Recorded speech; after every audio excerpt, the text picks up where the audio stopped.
The year was 1987, and video game arcades were at their peak. Kids everywhere crowded around to get a glimpse at the shiny new game, Double Dragon. Double Dragon was an iconic side-scrolling beat-em-up that featured a story and non-stop side-scrolling action. This was a little bit before my time. I only remember Double Dragon from when they were teaming up with Battletoads. And I was like, who are these white guys in my Battletoads game? I just want to be Zitz. Double Dragon was created by Yoshihisa Kishimoto, who created the game based on his own life. Kishimoto was a troubled teen who got into fights at school on a daily basis. Kishimoto's first game, Renegade, was a success in Japan, but lacked interest overseas. So after adding a second player, and following some inspiration from the post-apocalyptic world of Mad Max, and the non-stop action of Bruce Lee's Enter the Dragon, Double Dragon was born. This game included a Mario-style kidnapped princess element to motivate Billy Lee and Jimmy Lee as they go on an adventure to rescue her. As they move slowly to the right, they have to take down a variety of thugs, big muscly guys, monsters, and each other to get the girl. That's right, at the end of the game, if there happen to be two players, the two of you must fight to the death to win over the girl. But can Double Dragon make a good film? Well, I'm totally sold. A post-apocalyptic Japanese street gang-inspired Bruce Lee fighting buddy love action film? There's not a single word of that I do not like. But how did it turn out? 2007, Los Angeles.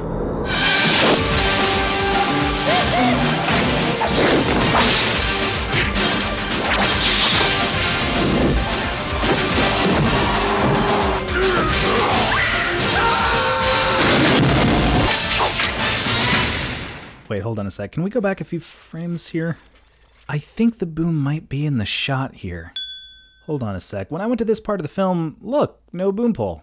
That's not how full-frame film works. They would often send camera signal out to VHS or digital recorders for the dailies and promotional material. Weird. Well, if that trailer is any indication, this is going to suck balls. And without further ado, we present Double Dragon.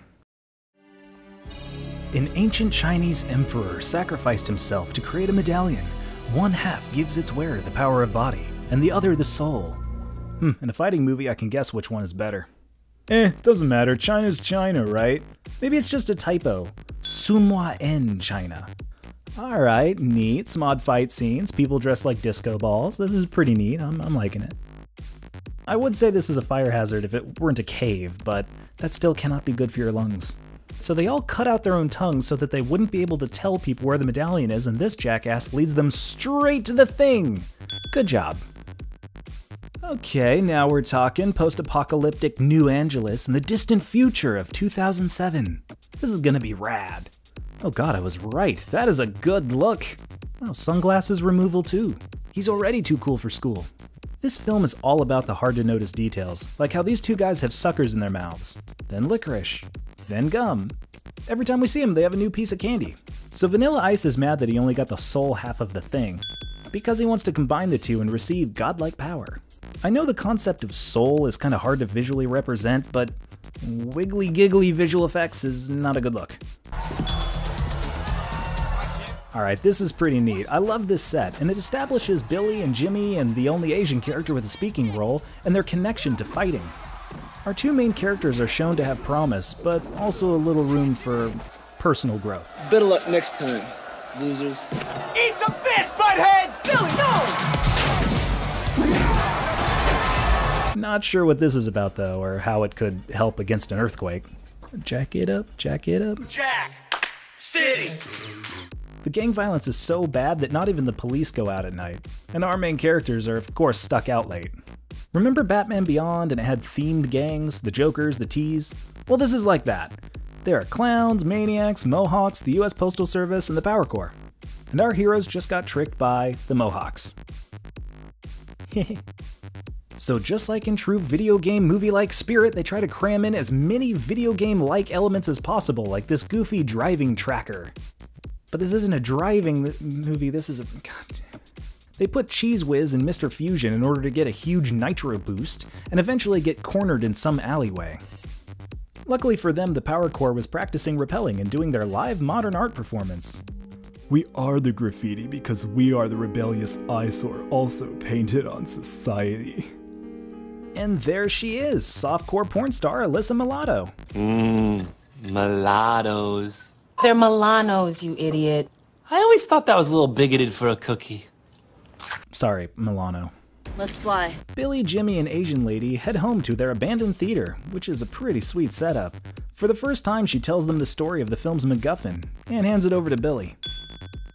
Meanwhile, the Mohawk guy Abobo reports to the villain, so they head downstairs to the Umbrella Corporation to commit some science!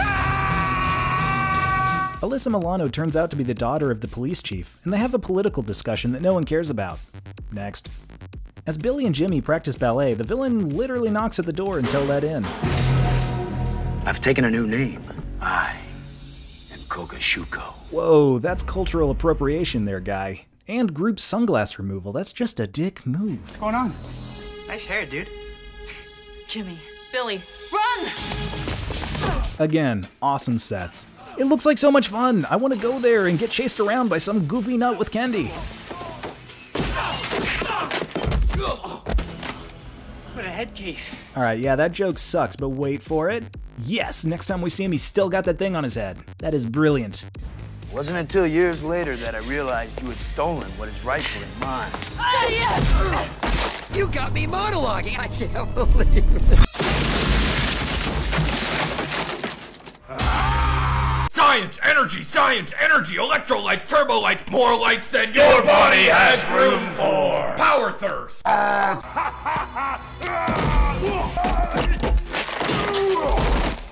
All right, nothing but net. So what's-her-name locks the door and tries to take the villain out with her, and fails, so it's just her that dies. I don't really get who she was supposed to be. She was just some girl they kinda hung out with. I'm more confused rather than sad at this point. Stop feeling sorry for yourself. Get over it. I'm with Jimmy, let's move on. You're ugly. I'm homely. Oh, okay. Yeah, great talk, guys. Way to get over a friend's death. Awesome, I think the set was from Ninja Turtles. From now on, you'll do as I say. You say, you little snarf? Since when did you even have a say? Since now. I gotta give him credit though. These gangs have been at war for years, and in one night he created peace and harmony among the rival factions. Now all of them can gang up on these two teenagers to get the thing. And now one of the most insane fight scenes in film history. We got mime clowns, schoolboys, disco dancers, hippies shaking trees, bikers, and of course the men and women of the US Postal Service. Special delivery!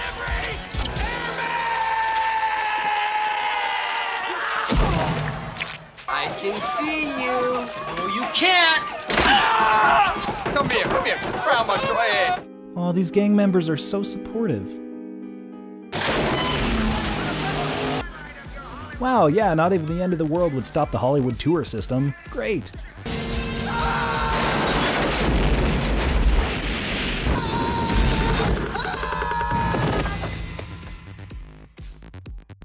The gangs are recruiting really young nowadays. Now we see the Power Corps headquarters. Another beautiful set filled with so much beautiful early 90s splendor. So Alyssa Milano is torturing Bobo for information by feeding him spinach. At first I thought she was trying to cure him and make him feel better, but I guess for little kids this would definitely seem like torture. Have you tried clicking your heels together? I understood that reference. The Power Corps agrees to help take on the villain and set up a distraction for— oh, buttshot. Oh geez. I like how in these 90s films the female side characters come up with a plan, have their shit together, get things moving, and the male characters are just kind of along for the ride.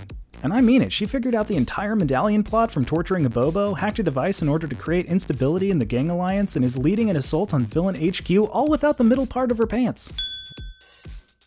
I'm glad that Billy always carries around fishing line, but come on, why isn't Lash saying anything? Look at that.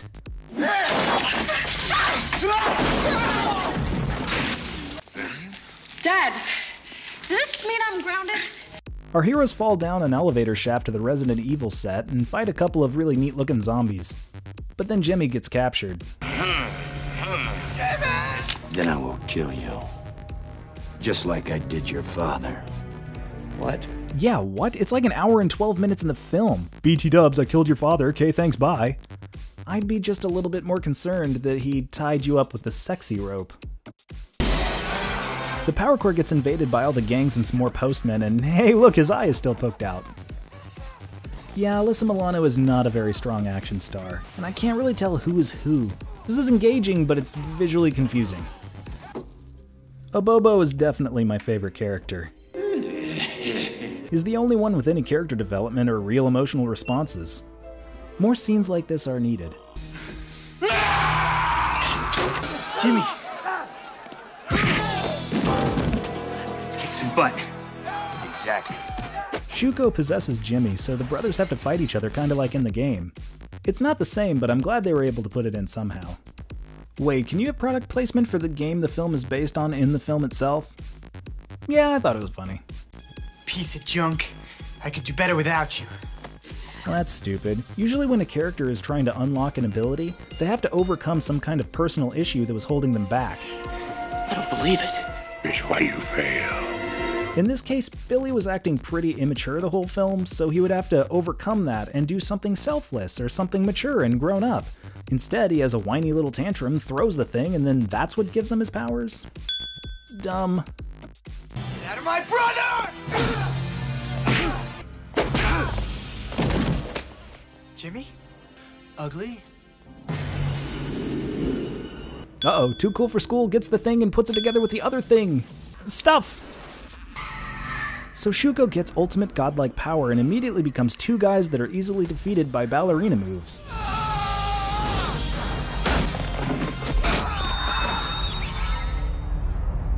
So now Billy gets the thing, and Jimmy gets the thing. They put it together and stuff. Ninja Ranger power now!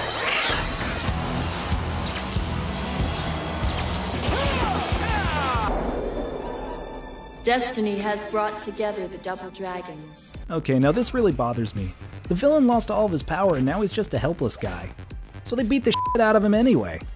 Now what should have happened here is the villain should have gotten the negative power, and the good guy should have gotten the positive power, and they both would have had kick-ass god powers, and that would have made for a really cool fight. But instead we get weak sauce shadow clones, and two teenagers beating up a helpless guy. Jimmy even possesses him and forces him to beat himself while everybody has a good laugh. Then he forces the villain to give away all of his money to the police department? $129 million for the NAPD. You think I'm bad? Where do you meet my lawyers? I'm actually with him on this one. I don't think they have a legal case on him. Koga Shuko does have the option to press charges on Billy and Jimmy and the Power Corps and the LAPD, as their conduct with the investigation was extremely negligent. Shuko was found being beaten by multiple teenagers. As a victim of this violent crime, he was the only one arrested. Also, Shuko was never read his rights. No one within the terrorist group Power Corps or the other gangs were even brought in for questioning. The Power Corps are terrorists. The leader of this terrorist group just so happens to be the police chief's daughter. Therefore, the police chief and his testimony will be thrown out of court, as he is now suspect to not only the gang activity but also the gang's assault on this building. The police chief himself could be found with corruption charges, forced out of his job, and even face a prison sentence for his daughter's actions. Without parents, Billy and Jimmy would be tried as adults and could face jail time for assault and battery as well as gang-related violence. The LAPD also illegally confiscated millions from him via a check that was written not of the suspect's free will and should have been returned on request. I want that check back! There is absolutely zero evidence. All of it is circumstantial and based on testimony from known criminals. The only reliable evidence that they have on Shuko is in the testimony of Abobo and what's in that Resident Evil lab, but Abobo fled the scene and does not seem interested in testifying. Also, if Shuko torched that lab, he's home free. Not only will Shuko be able to walk away from this, but he will also be able to countersue, with a very likely chance that he will be able to put the rest of the major players in this incident in prison. And that would make an amazing sequel. Double Dragon 2: Trial and Error.